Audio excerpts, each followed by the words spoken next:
everyone, how are you all? Hope you all are doing great. It's been a while since I posted my video. In this video, I will teach an important concept. చాలా important concept teach చేస్తున్నాను, అందుకే వీడియోని చివరి వరకు watch చేయండి. Please subscribe our channel if you haven't. ఈరోజుటి వీడియోలో subject ఒక పని చేస్తాడు, సబ్జెక్ట్ ఒక పని చేయిస్తాడు అన్న స్టేట్మెంట్స్ని ఇంగ్లీష్లో ఎలా మాట్లాడాలో క్లారిటీ తెచ్చుకుందాం. సబ్జెక్ట్ ఒక పని చేస్తాడు, సబ్జెక్ట్ ఒక పని చేయిస్తాడు అన్న స్టేట్మెంట్స్ని ఇంగ్లీష్లో ఎలా మాట్లాడాలి.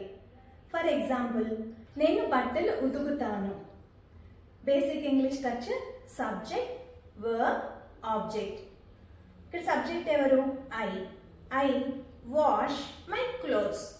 అలా కాకుండా నేను బట్టలు ఉతికిస్తాను. ఇక్కడ సబ్జెక్ట్ యాక్షన్ని పర్ఫామ్ చేయట్లే, సబ్జెక్ట్ వేరే వాళ్ళతో యాక్షన్ని పర్ఫామ్ చేయిస్తున్నారు.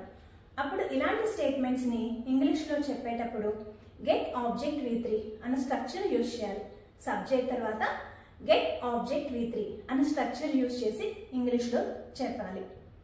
I get my clothes. ఇక్కడ ఆబ్జెక్ట్ ఏంటి? My clothes. I get my clothes washed.